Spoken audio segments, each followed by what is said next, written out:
O programa Mais Saúde de hoje está começando. Hoje vamos abordar um tema super importante: o papel do enfermeiro frente à amamentação. Você que está se programando para ser mãezinha, ou que já é mamãe, ou que vai ser mamãe pela segunda, terceira vez, não importa. É importante que você saiba que é muito bom quando você busca uma orientação profissional. Um profissional especializado na área, ele vai poder lhe dar dicas e orientações de muitas coisas, muitas situações que podem ser prevenidas e trabalhadas. Para isso, estamos aqui hoje com a Ana Raquel Saraiva, ela que é enfermeira, mestre em desenvolvimento regional sustentável e especialista em enfermagem neonatal. Seja bem-vinda, Ana Raquel. Obrigada, Rebeca. Eu gostaria de agradecer a oportunidade de falar um pouquinho sobre a amamentação. E realmente a amamentação ela é fundamental para o bebê, para a mãe, para toda a família, desde que ela realmente, como você falou, seja conduzida da melhor forma possível. Então traz muitas dúvidas, sempre traz dúvidas. E é um momento que você pode orientar enquanto enfermeiro. É mostrar para ela a importância desse aleitamento, mas entendendo toda aquela logística da casa para que ele transcorra da melhor forma possível. Perceberam? O programa de hoje está imperdível. Acompanhe.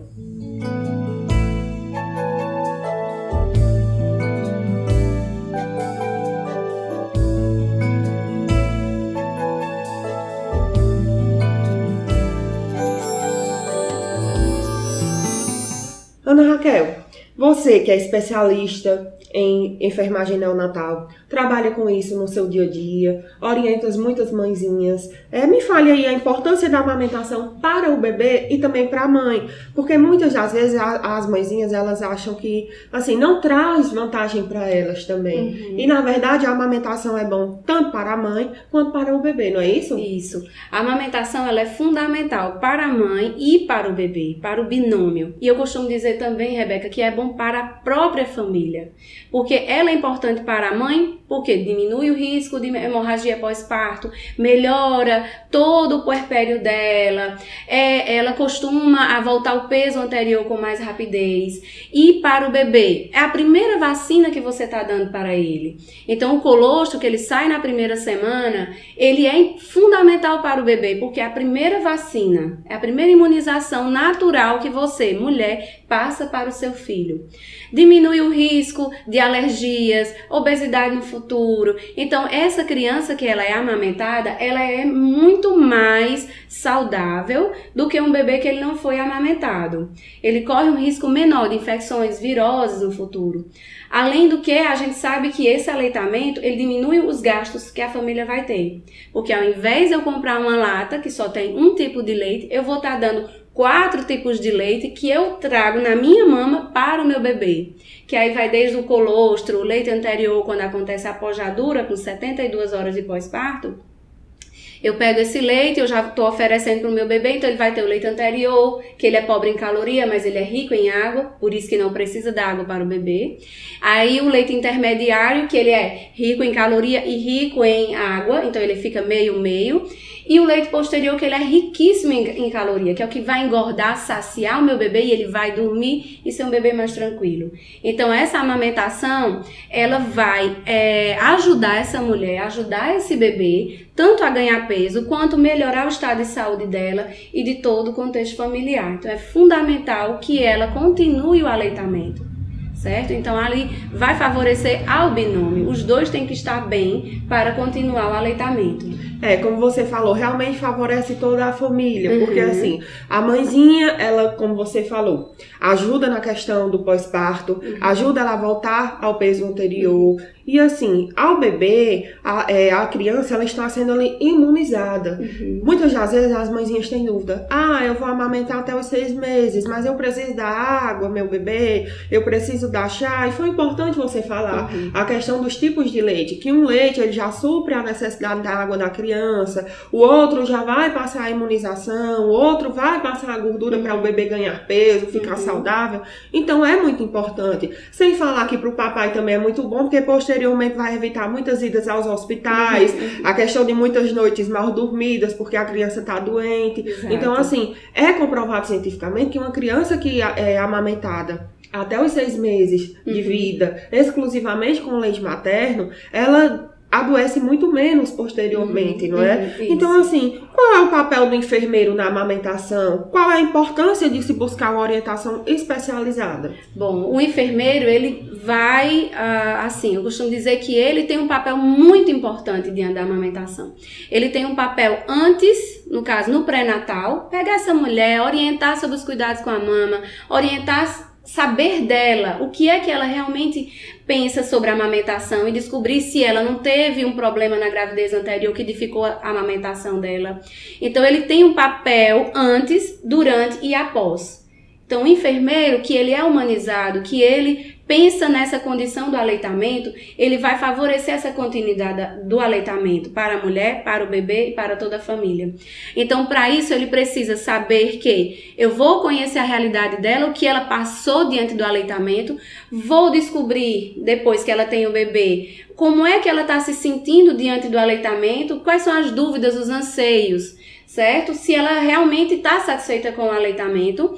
E depois que o bebê ganha, que ela ganha o bebê, ele vai pegar e vai ajudar. Vai descobrir o que é que está tendo dificuldade para melhorar essa condição dessa mulher. Então, eu costumo dizer que ele vem desde a orientação, depois ele passa para ajudar e, consequentemente, ele vai empoderar essa mulher. A mulher que busca esse acompanhamento com um profissional adequado, ela vai se sentir plena, empoderada, ela sabe que o leite dela, como você falou, e a gente começou falando, que o leite dela é o melhor alimento para o bebê. Então, ela vai sentir que o leite dela é melhor do que uma lata de leite. Que ali está pronta a qualquer hora, que ela pega, posiciona, colocou o bebê para mamar, em qualquer lugar ela pode dar de mamar.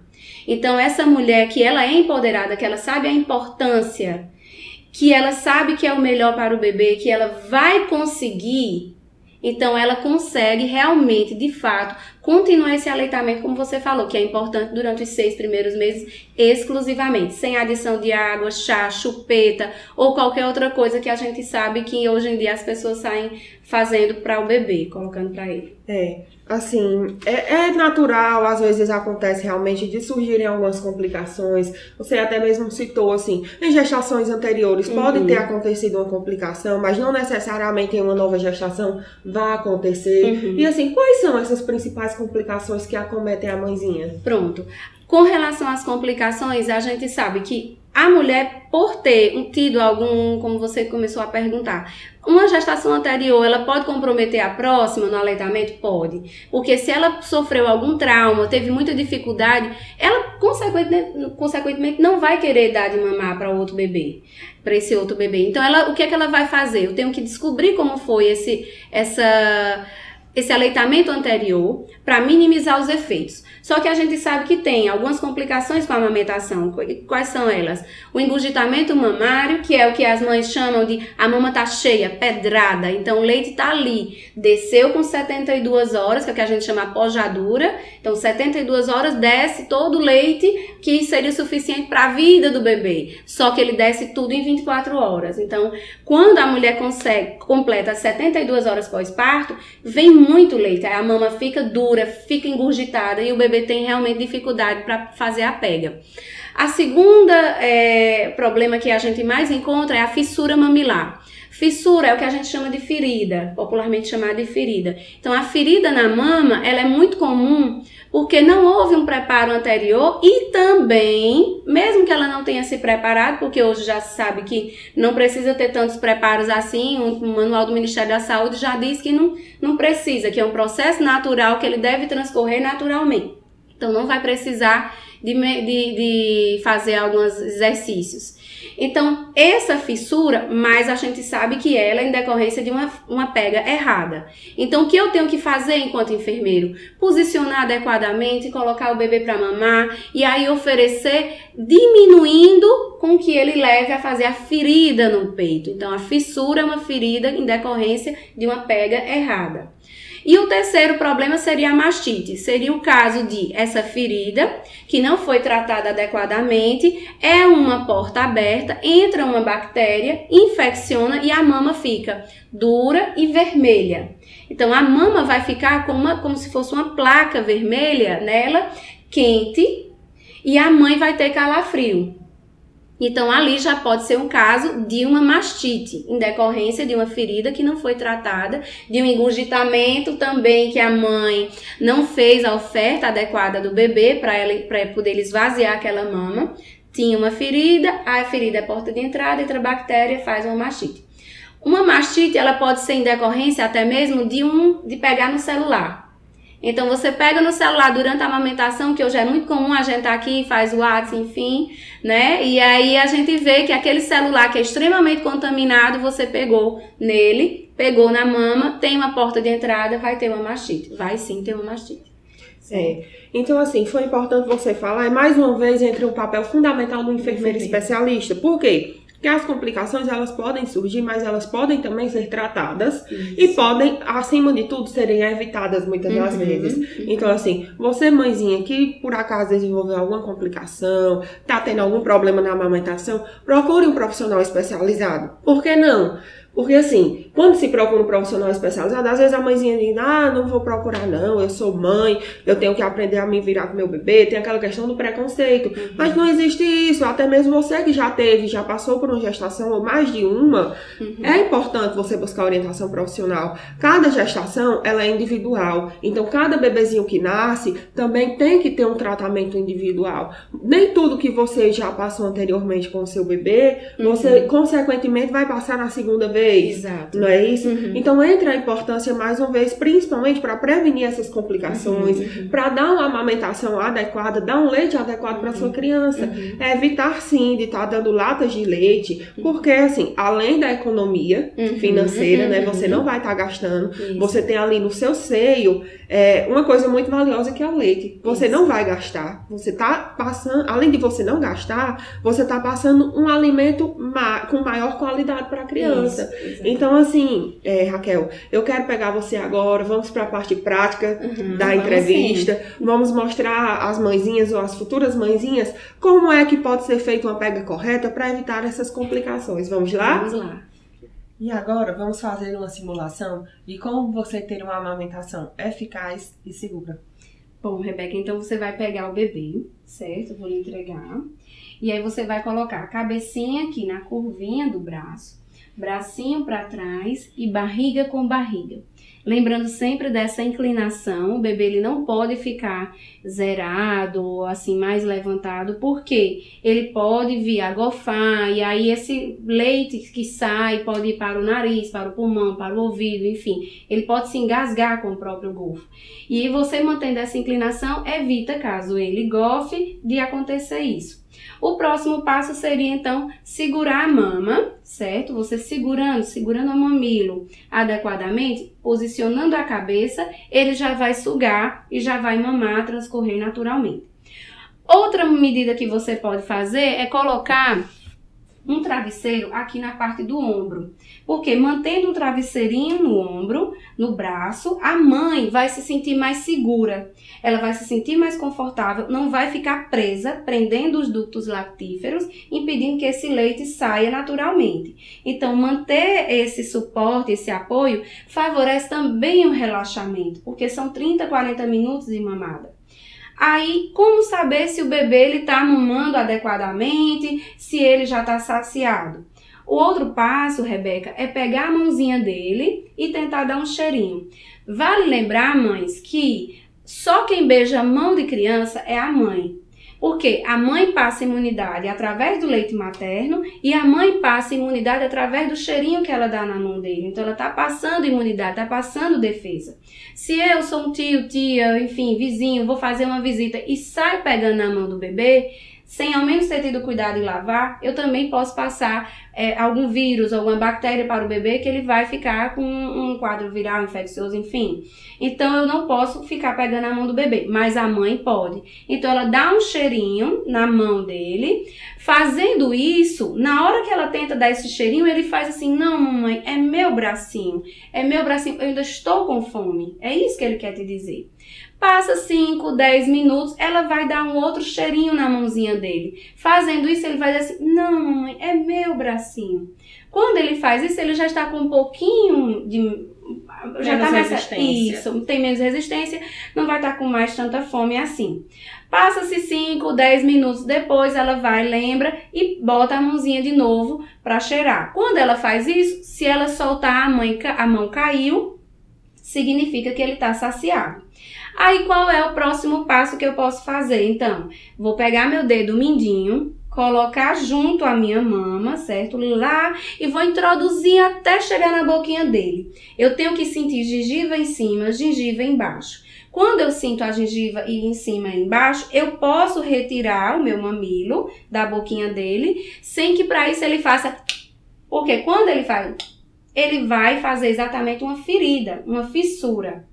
Então, a medida correta para prevenir fissura mamilar é posição adequada, faz a pinça na hora de introduzir a mama na boca do bebê e a forma com que eu retiro.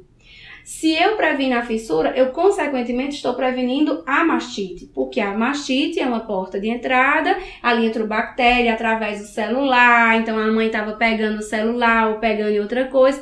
Ao tocar a mama, levei sujeira para aquela ferida e ali eu vou desenvolver uma mastite. Então, já preveni a fissura, preveni a mastite. O engurgitamento, então, vou prevenir cada vez que eu ofereço minha mama ao bebê. Então, eu oferecendo várias vezes ao dia, fazendo livre demanda, eu faço com que a minha mama diminua de tamanho, favorecendo assim a redução do engurgitamento mamário. Certo? Certo. Existe outra posição que eu possa dar de mamar ao meu bebê? Tem sim. Então, a outra posição além dessa é a que a gente chama posição jogador de futebol americano, em que eu passo o corpo do bebê para trás, a mãe segura a cabecinha dele, vem com essa outra mão e aí posiciona na boquinha dele. Fazendo isso, eu posso, no caso, se ela fosse uma mãe de gêmeos, colocar o outro bebê aqui para mamar. Então, facilita também a pega do segundo filho. Essa é a segunda posição. A terceira é a posição que eles chamam de posição cavalinho. Então, eu pego o bebê, seguro assim, dessa forma, sentadinho, introduzo a mama na boca do bebê e aí ele vai mamando tranquilamente. Vale sempre lembrar que a escolha da posição é a que fica mais confortável para o bebê e para a mãe, é o binômio. Outra posição seria na cama, mas aí eu tenho que lembrar sempre de colocar um travesseiro no braço, para que o bebê ele fique com a inclinação necessária. Ele não pode ficar com o que a gente chama de zerado, o leito dele. Ele tem que estar inclinado, porque caso ele gofe, ele não vai broncoaspirar, não vai leite para o ouvido, nem para o nariz, nem para outro caminho, certo? Certo. Raquel, eu quero agradecer demais aqui a sua participação, a sua colaboração com o nosso programa. Tenho certeza que todas as informações que você trouxe aqui vão servir para muitas mães, muitas mãezinhas, muitas futuras mãezinhas, né? É muito importante cuidar da saúde do nosso bebê, isso. A amamentação nem se fala da importância dela. Quero contar com sua participação, sim. Em outro programa, eu acredito que temos sim como estender esse tema. Então, você telespectador, aguarde um novo programa relacionado à amamentação. E muito obrigada. Eu gostaria também de agradecer a participação, o convite. Rebeca, foi um prazer falar um pouquinho de amamentação, certo? E fico à disposição sempre que você precisar e a gente vai falar de amamentação. Quem quiser entrar em contato comigo pode me seguir através do Instagram, @nenenquermamar. E pode mandar um WhatsApp também, que é 88, o DDD, 988-365769, ou através do e-mail anaraquelbsaraiva@yahoo.com.br. Pronto, muito importante. Então, você que pretende ser mamãe futuramente, ou que já é mãezinha, procure um profissional especializado. Temos aqui a Raquel, ela que trouxe dicas super importantes, você conhecer um pouquinho do trabalho dela e, por que não, dar uma continuidade disso aí na sua residência, não é verdade? É verdade. Quero convidar vocês também a curtir e nos seguir nas redes sociais. Se tiverem alguma dúvida, pode deixar nos comentários que eu respondo, ou então entra em contato com a Raquel para a Raquel também responder, certo? E conto com a participação e presença de todos no próximo programa, que é sempre, lembrem-se, sempre às terças-feiras, 10 horas da manhã. Até a próxima semana.